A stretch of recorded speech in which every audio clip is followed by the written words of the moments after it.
The commercial airliner shuddered through turbulence 37,000 feet above the Pacific, its engines humming their mechanical lullaby to 218 unsuspecting passengers.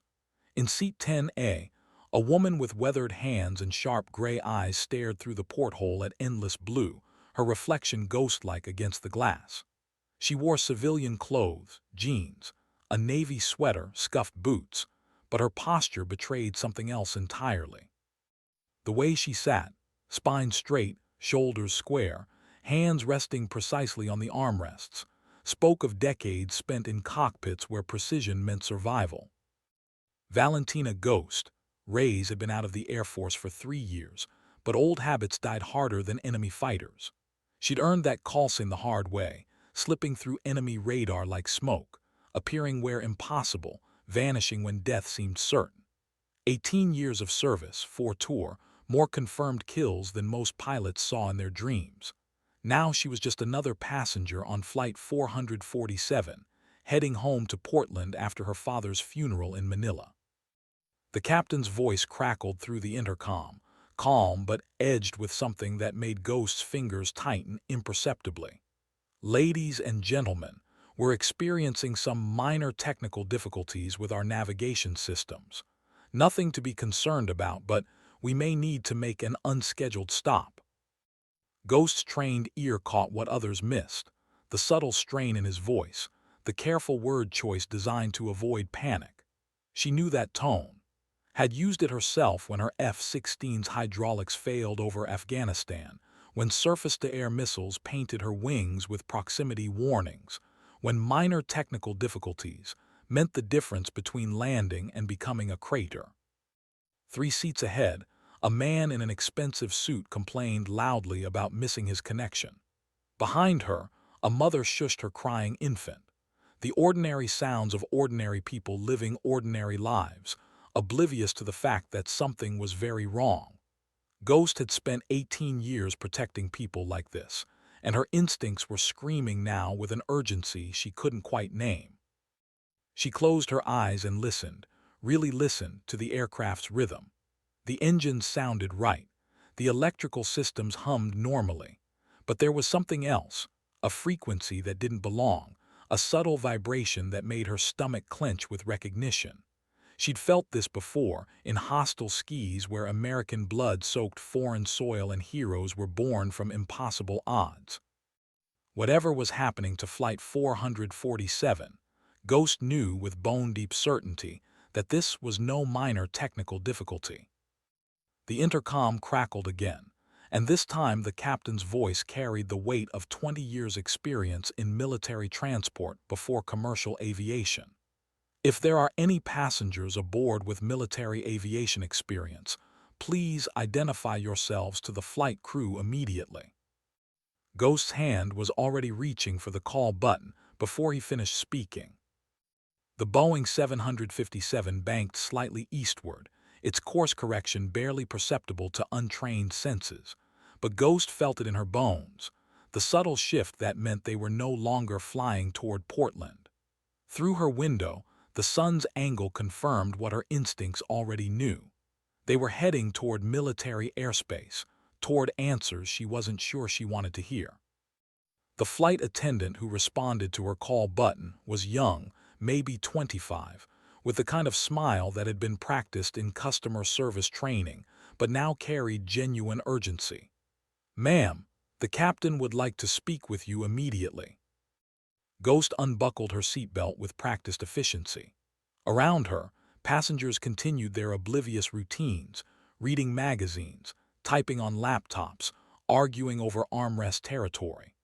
None of them noticed the subtle changes that had Ghost's adrenaline rising, the way the crew moved with increased purpose, the barely perceptible shift in cabin pressure, the fact that the seatbelt sign remained off despite the captain's earlier announcement about technical difficulties. The cockpit door opened before she reached it.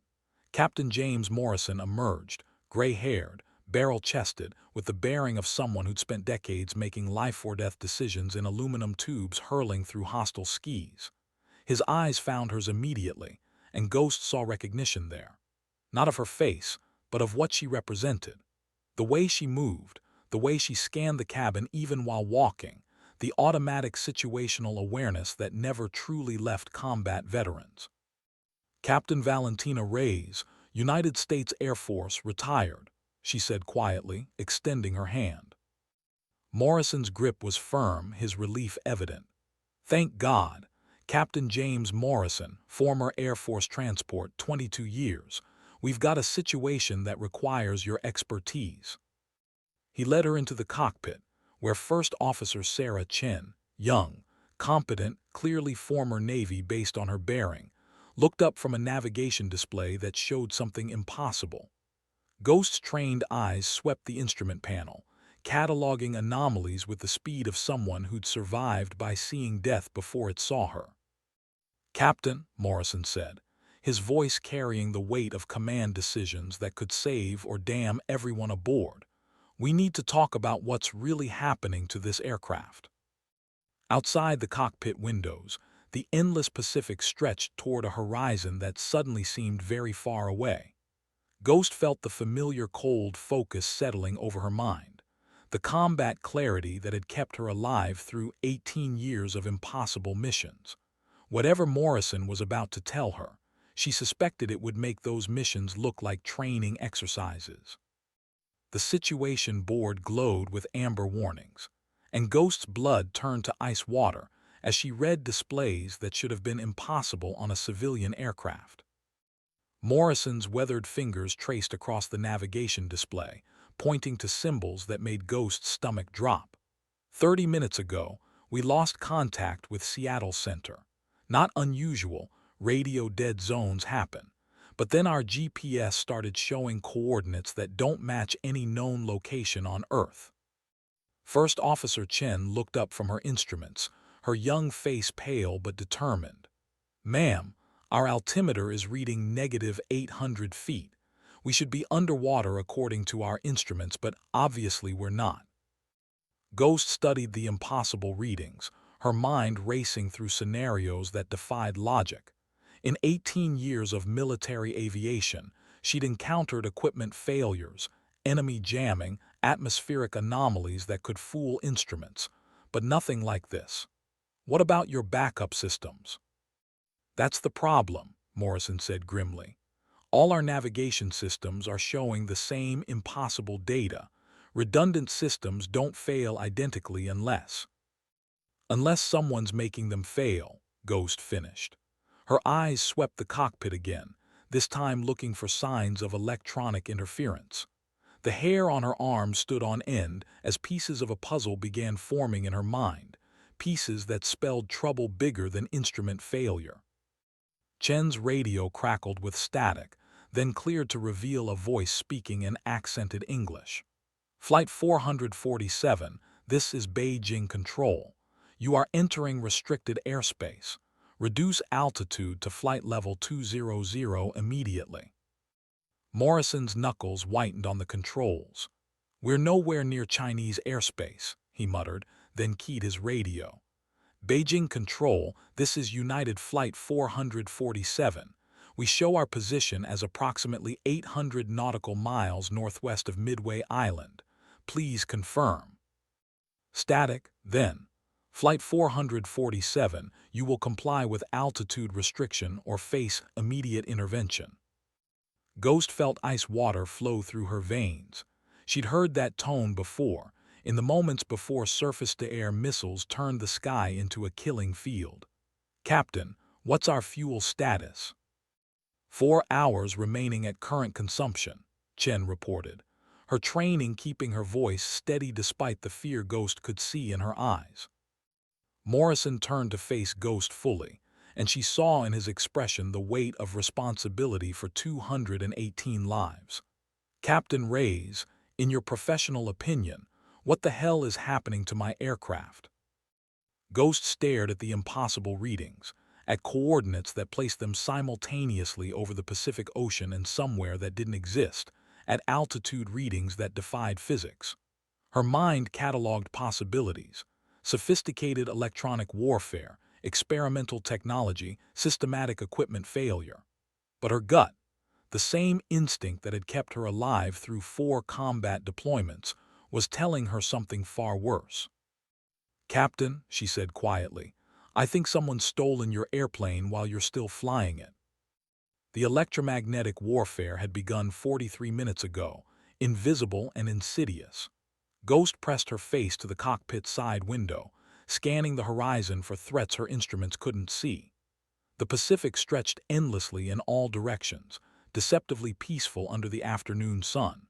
But somewhere out there, someone with technology that shouldn't exist was playing God with Flight 447. "Ma'am," Chen said from the radio console, "I'm picking up multiple aircraft on approach vector.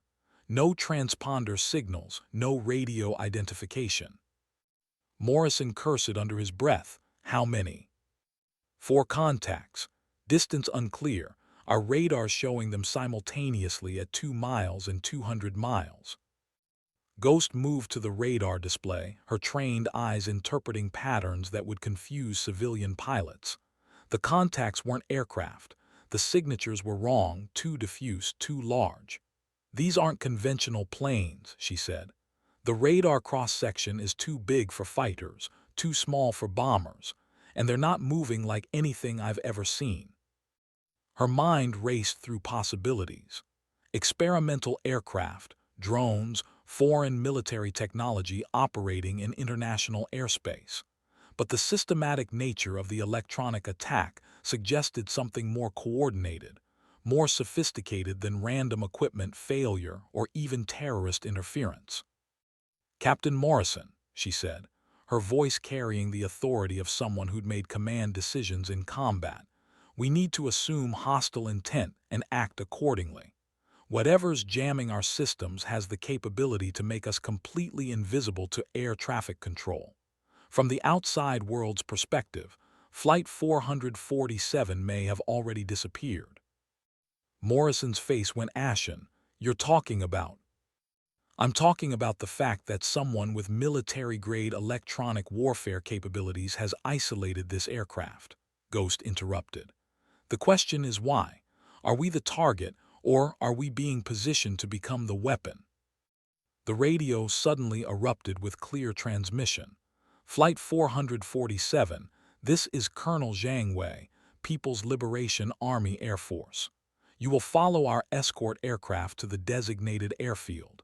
Any deviation from prescribed flight path will result in immediate action."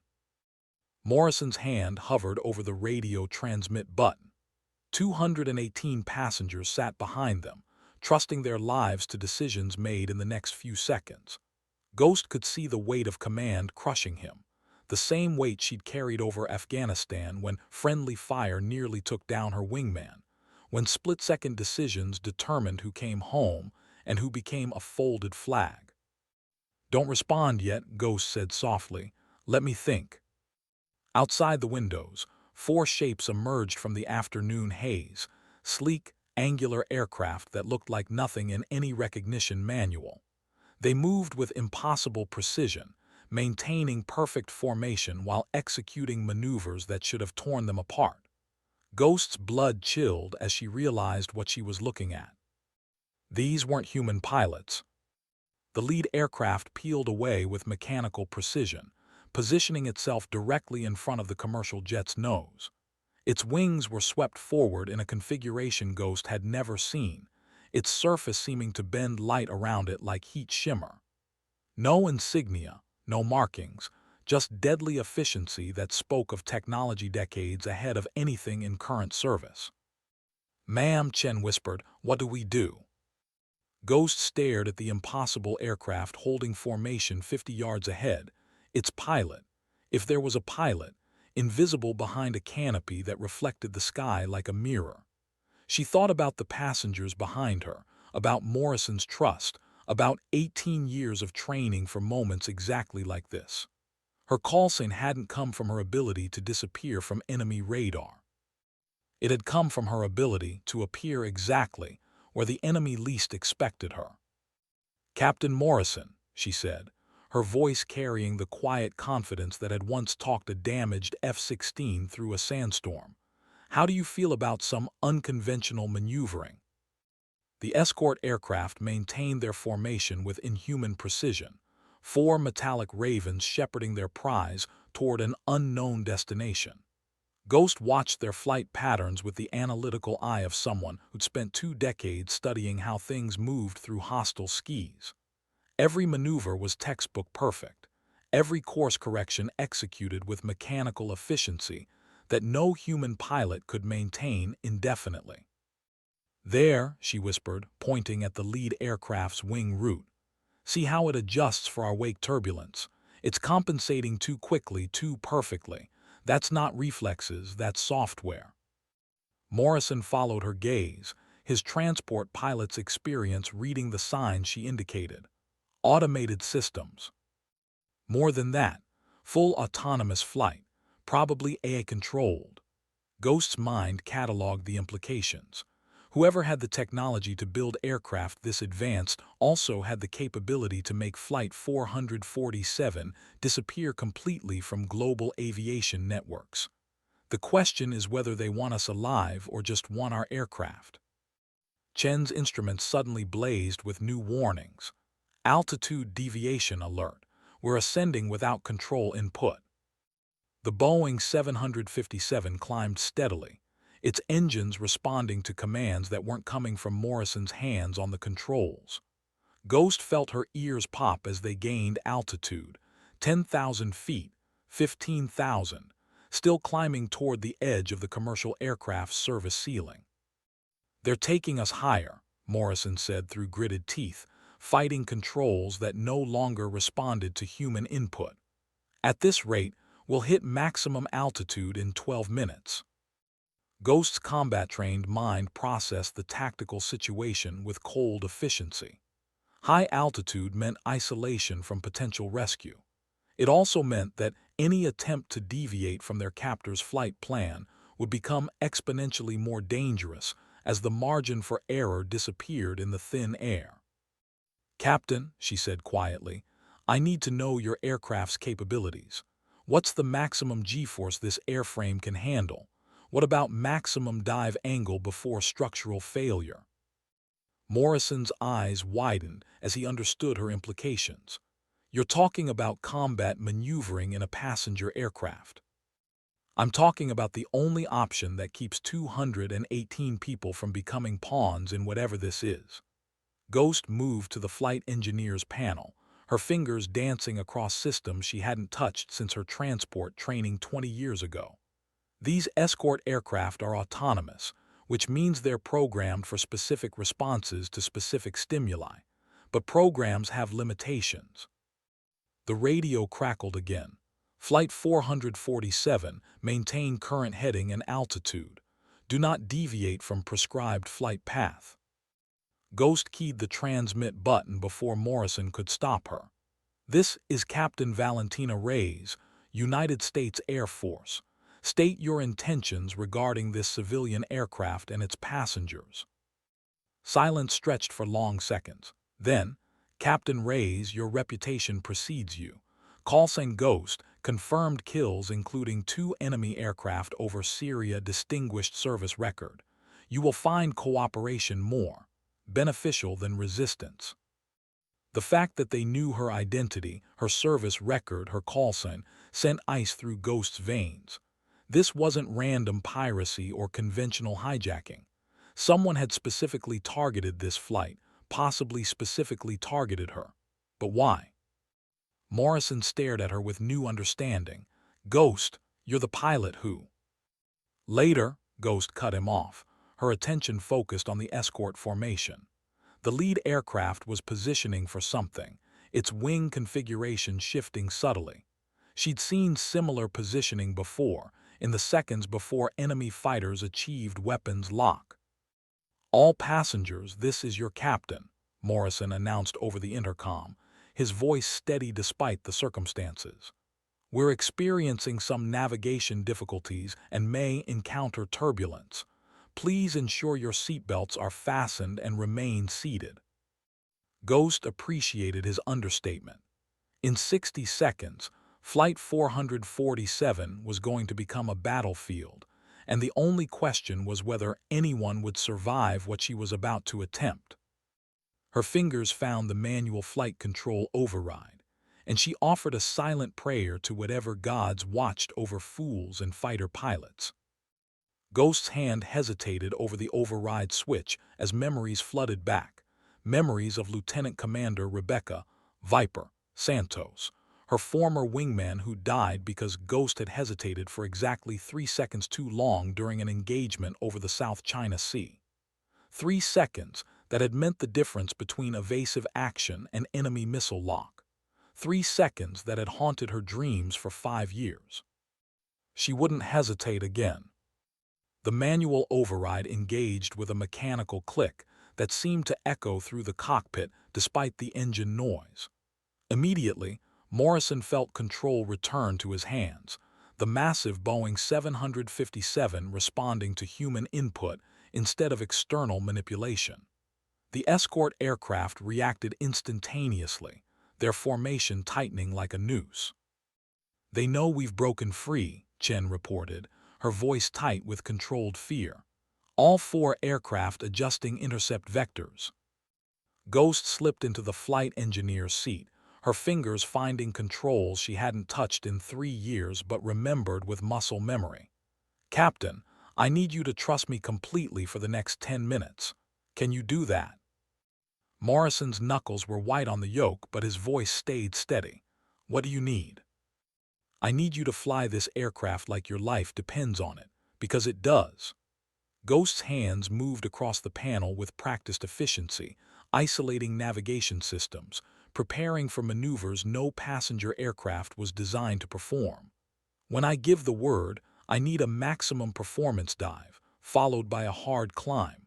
We're going to use our mass against their agility."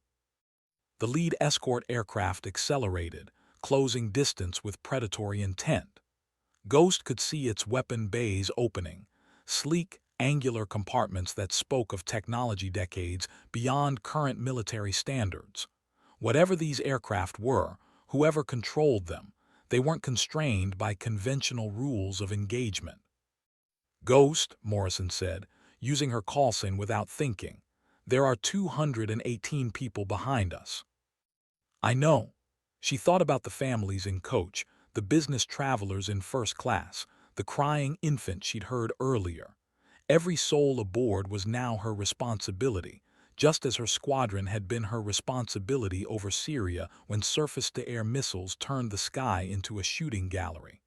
"That's why we're going to make sure they get home." The radio crackled with a new voice, American accent, military bearing. "Captain Reyes, this is General Harrison, United States Air Force Strategic Command. Stand down immediately. This operation is classified above your clearance level." Ghost's blood turned to Arctic wind. Harrison had been her commanding officer during the Syria deployment, the man who'd pinned her Distinguished Service Cross to her dress blues after she'd single-handedly broken up an enemy formation threatening a downed rescue helicopter. If Harrison was involved, this wasn't just hijacking or foreign intervention. This was American military operation, and Flight 447 had somehow become an asset in a game whose rules she didn't understand. "General," she replied, her voice carrying 18 years of military discipline and 3 years of growing doubt about the orders she'd followed without question. "I need confirmation that these passengers' safety is your primary concern." "Captain, you will comply with escort instructions immediately. That is a direct order." Ghost stared at the escort aircraft maintaining perfect formation around the commercial jet, at instruments that defied physics, at a situation that violated every protocol she'd sworn to uphold. Behind her, 218 people trusted her to get them home safely. Ahead of her, a superior officer was giving orders that might ensure exactly the opposite. For the first time in 21 years of military service, Ghost made a decision that would define the rest of her life. "General Harrison," she said, "with all due respect, I no longer take orders from the United States Air Force." And she cut the radio connection. The moment Ghost severed communication with Strategic Command, the escort aircraft responded with military precision that confirmed her worst suspicions. The lead fighter accelerated into an attack position, its weapons systems painting the Boeing 757 with targeting radar that made the aircraft's threat warning system scream like a wounded animal. Jesus Christ, Morrison breathed, staring at displays he'd never seen on a civilian aircraft. They've got missile lock. Ghost's training took over, 18 years of combat experience condensing into pure tactical focus. Chen, kill all external lights and transponders. Morrison, when I say now, I need maximum dive angle, full power descent. We're going to use our weight advantage and their programming against them. The lead escort fired a warning shot, not a missile, but some kind of directed energy weapon that ionized the air 50 yards off their starboard wing. The plasma trail left a purple afterimage against the blue sky, a demonstration of technology that belonged in science fiction rather than military reality. Warning acknowledged, Ghost said calmly, her fingers dancing across systems that connected the passenger aircraft to networks she'd thought were purely military. Morrison, these aircraft are autonomous. That means they're programmed for specific engagement parameters. They won't risk a full attack while we're carrying civilians unless they receive direct authorization. And if they receive that authorization, Chen asked. Ghost met her eyes in the reflection of the instrument panel. Then we die fighting. The radio erupted with overlapping transmissions, Strategic Command demanding compliance, the escort leader repeating altitude and heading instructions, air traffic control from multiple countries trying to establish contact with an aircraft that appeared on no radar system anywhere in the Pacific. But through the chaos, Ghost heard something that made her blood freeze. A transmission in Mandarin, brief and coded, followed by immediate acknowledgement from the escort aircraft. Morrison, she said urgently, these aren't American assets. The escort aircraft are foreign military, probably Chinese, but they're coordinating with Strategic Command. This is bigger than hijacking. This is international conspiracy involving our own military command structure. The implications hit Morrison like a physical blow. If American military leadership was cooperating with foreign powers to intercept civilian aircraft, then Flight 447 wasn't just in danger, it was expendable. What are you saying? I'm saying that whatever operation this is, General Harrison is willing to sacrifice this entire aircraft to complete it. Ghost's mind raced through scenarios, each worse than the last. We're not hostages. We're not even collateral damage. We're assets being moved into position for something that requires plausible deniability. The escort formation suddenly shifted, 3 aircraft taking flanking positions while the leader moved to visual contact range. Through the cockpit window, Ghost could see the pilot's helmet, or what she'd assumed was a pilot's helmet. But as the fighter closed to within 30 yards, she realized her mistake. The cockpit was empty, completely automated, controlled by artificial intelligence that could execute maneuvers no human body could survive, make tactical decisions without hesitation or mercy, and follow orders without moral consideration. They're not just autonomous, she whispered. They're artificial intelligence, full combat AI, probably quantum-enhanced processing. Her experience with experimental technology during her final years in service suddenly became relevant in ways she'd never imagined. Morrison, we're being escorted by aircraft that can think faster than we can react. The lead aircraft's canopy suddenly became transparent, revealing sophisticated sensor arrays where a human pilot should have been. Multiple camera systems tracked the Boeing 757's cockpit, analyzing their faces, probably identifying stress responses and tactical preparations through facial recognition software.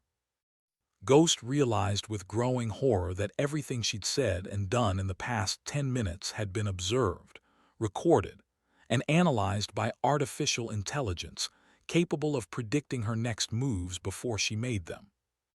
"Captain," Chen said quietly, "incoming transmission. American frequency, encryption pattern matches Air Force Strategic Command." Ghost nodded grimly. Whatever General Harrison was about to tell her, it would change everything.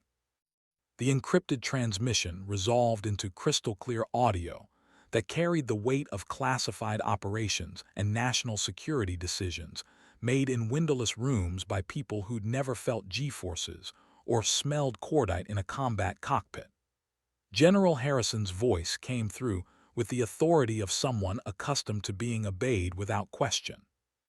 "Captain Reyes, you are now participating in Operation Phantom Protocol, classified at the highest levels of national security. Flight 447 has been selected to test revolutionary defensive technologies against potential threats from advanced artificial intelligence systems. Your passengers are safe, but their cooperation is essential for national security." Ghost felt the familiar anger rising, the same anger that had led to her early retirement when she discovered her squadron had been used as unwitting test subjects for experimental weapons systems. "General, with respect, that's bureaucratic bullshit. What's the real mission?" "The real mission, Captain, is determining whether human pilots can outmaneuver AI-controlled aircraft in a controlled environment. The escort vehicles are prototypes developed jointly with our Pacific allies. This exercise will provide crucial data for defending against future threats." Morrison stared at Ghost with growing understanding. "They're using us as guinea pigs." "Worse," Ghost said grimly. "They're using civilian passengers as leverage to ensure I cooperate with military testing." She keyed the radio again. "General Harrison, what guarantees do we have for passenger safety?" "The same guarantees we provided during your Syria deployment, Captain. Complete the mission, and everyone goes home." The reference to Syria hit Ghost like a physical blow. During that deployment, complete the mission had meant accepting casualties among her own squadron to achieve strategic objectives. 3 good pilots had died following Harrison's orders, including Viper Santos, whose widow still sent Christmas cards that Ghost couldn't bring herself to answer. "Ma'am," Chen interrupted, "the escort aircraft are repositioning. It looks like they're establishing a testing perimeter." Ghost watched the AI-controlled fighters spread into formation that resembled nothing so much as an aerial arena. Each aircraft maintained precise distance and altitude, creating a 3-dimensional cage around the passenger jet. Whatever test they wanted to conduct, it was about to begin whether she cooperated or not. "Morrison," she said, "I need to ask something that's going to sound insane. How comfortable are you with aerobatic maneuvering in a passenger aircraft? Are you seriously suggesting we dogfight artificial intelligence in a Boeing 757? Ghost looked at the escort formation, at the civilians behind them, at instruments that showed they were completely isolated from any possible rescue. Her choice was simple: participate in Harrison's test and hope it ended with safe landing, or refuse and watch AI-controlled aircraft demonstrate their capabilities on a target full of innocent people. "Morrison," she said quietly, 3 years ago I left the Air Force because I was tired of being used. But right now, those people in coach don't have anyone else." She reached for the flight controls with steady hands. Whatever Harrison's test required, whatever the AI aircraft were programmed to evaluate, Ghost was going to show them exactly why human pilots had earned their call sign through blood, skill, and sheer stubborn refusal to be defeated by machines. "Chen, strap in tight. Morrison, transfer flight controls to me." "Ghost," Morrison said, using her call sign with the respect of one professional to another, "these are passengers, not troops." "I know," Ghost replied, her hands settling onto controls that felt familiar despite the civilian configuration. "That's why we're going to win." The first test began without warning. The lead escort aircraft suddenly decelerated, forcing Ghost to react instantly to avoid collision. Her hands moved across the controls with muscle memory older than conscious thought, initiating a climbing turn that should have been impossible in a passenger aircraft. The Boeing 757 responded sluggishly compared to the F-16 she'd flown, but it responded. Behind her, she heard the unmistakable sounds of 200 passengers experiencing unexpected G-forces, gasps, scattered screams, the crash of overhead bins opening. Morrison was already on the intercom, his voice professionally calm. "Ladies and gentlemen, we're experiencing severe turbulence. Please remain seated with seatbelts fastened." The AI aircraft adjusted instantly to her maneuver, maintaining formation, while executing turns that would have crushed human pilots against their cockpit walls. Ghost realized with growing dread that this wasn't just a test of piloting skills. It was a demonstration of how easily artificial intelligence could outperform human capabilities. "They're showing off," she muttered, watching the escort aircraft perform impossible aerobatics around her struggling passenger jet. "This isn't about testing our defenses. It's about proving we don't have any." Chen monitored the formation from her position, calling out bearing and distance changes with the precision of someone trained for combat operations. "Lead aircraft positioning for another close approach. Distance closing rapidly. Jesus, how fast are these things?" The answer came as the escort formation suddenly dispersed, each aircraft accelerating to speeds that blurred them into mere suggestions of motion against the sky. Within seconds, they were gone, leaving Flight 447 alone above the Pacific, with working navigation systems and instruments that once again showed their true position. "What the hell just happened?" Morrison demanded. Ghost studied the suddenly normal displays, her tactical mind processing implications that chilled her more than the preceding demonstration. "They proved their point," she said quietly. "Whatever those aircraft are, wherever they came from, they can appear and disappear faster than we can track them. They can take control of civilian aircraft without warning, and they can coordinate with our own military command." The radio crackled with a new transmission, this time from a frequency she recognized as Air Force Strategic Command Emergency Channel. "Flight 447, this is General Harrison. Exercise complete. Resume normal flight operations to Portland International. Debrief will occur upon landing." Chen stared at her instruments. "Ma'am, our GPS is showing normal position again. All systems green." But Ghost wasn't satisfied with easy answers. She'd seen too many operations wrapped in layers of deception, too many missions where the official briefing bore no resemblance to ground truth. "Morrison, check our fuel consumption for the past hour." Morrison's face went pale as he read the display. "We've burned less fuel than we should have, significantly less, as if we've been flying at optimal efficiency despite all the maneuvering." Ghost felt pieces of a larger puzzle clicking into place, pieces that painted a picture far more disturbing than simple military testing. The testing had never been about human versus artificial intelligence. It had been about something much more sophisticated, much more dangerous, and Flight 447's ordeal was far from over. Ghost stared at the fuel consumption readings that defied physics, her mind processing implications that grew darker with each passing second. In her years flying F-16s, she'd learned to trust numbers more than words, instruments more than briefings. The mathematics of Flight 447's situation told a story that General Harrison's sanitized explanation couldn't hide. "Morrison," she said slowly, "an aircraft doesn't burn less fuel during high-G maneuvering. It burns more, significantly more." Chen looked up from her navigation display, confusion evident in her young face. "Ma'am, what are you suggesting?" "I'm suggesting that our fuel consumption indicates we haven't been maneuvering at all, which means everything we just experienced, the escort aircraft, the weapons demonstrations, the intercept, wasn't real."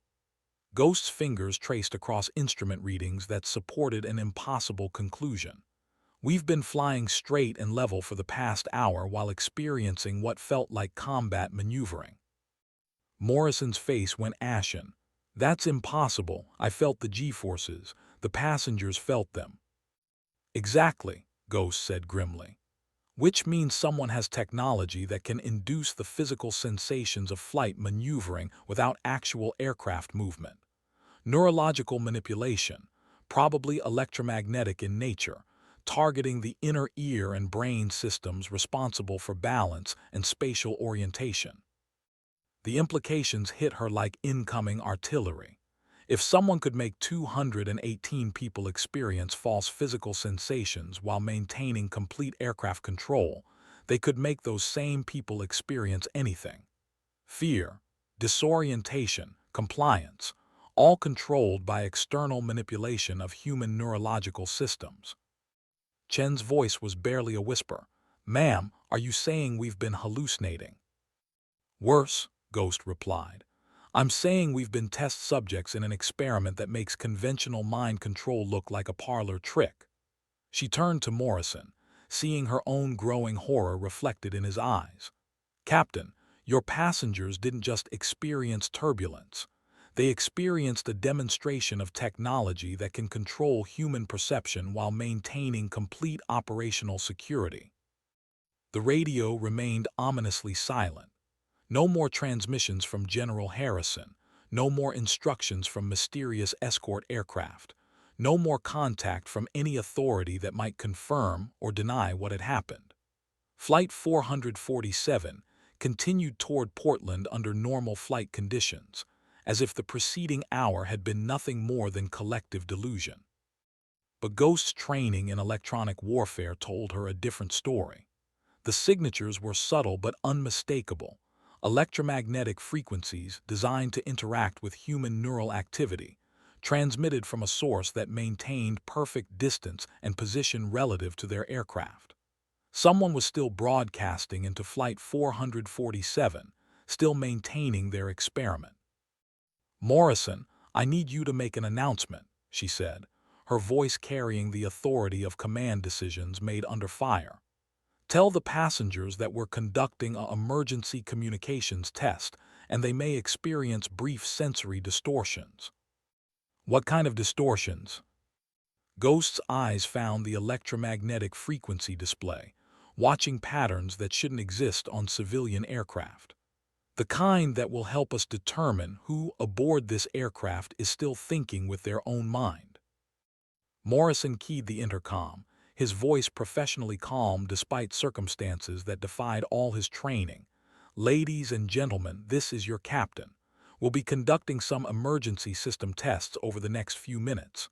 You may notice brief sensory effects, changes in cabin pressure, unusual sounds, or slight disorientation. This is normal and no cause for concern." Ghost waited, watching her instruments while listening to the subtle sounds of passenger reaction behind them. Most people would dismiss sensory anomalies as normal flight conditions.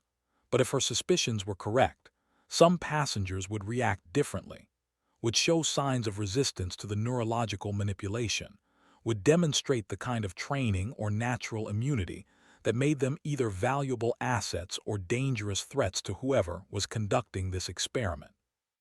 The answer came within seconds, in the form of a flight attendant appearing at the cockpit door with fear in her eyes, and a message that confirmed Ghost's darkest suspicions. "Captain," the attendant whispered urgently, "we have a passenger in 15C who says she's FBI, and she's asking very specific questions about electromagnetic emissions." Ghost felt the familiar cold clarity of combat descending over her thoughts. Flight 447 wasn't just carrying innocent civilians. It was carrying someone else who'd recognized the signs of advanced psychological warfare. Someone else who might have answers about what was really happening 37,000 feet above the Pacific Ocean. The FBI agent in 15C was exactly what Ghost expected, and nothing like what she'd feared. Agent Maria Vasquez was mid-40s, compact and professional, with the kind of controlled alertness that spoke of years working cases where paranoia was a survival skill rather than a character flaw. When the flight attendant brought her forward, Vasquez moved with the efficient caution of someone trained to assume every situation might be hostile. "Captain," Vasquez said without preamble, "I'm Special Agent Maria Vasquez, FBI Counterintelligence Division. Are you aware that this aircraft is currently broadcasting electromagnetic signatures consistent with experimental neurological manipulation technology?" Ghost felt a grim satisfaction at having her suspicions confirmed by someone with appropriate expertise. "Agent Vasquez, I'm Captain Valentina Reyes, Air Force retired, Coulson Ghost. And yes, I've been tracking the emissions for the past 20 minutes." Vasquez's eyes widened slightly. "Ghost, the pilot who broke up that Syrian fighter formation single-handed." "That,"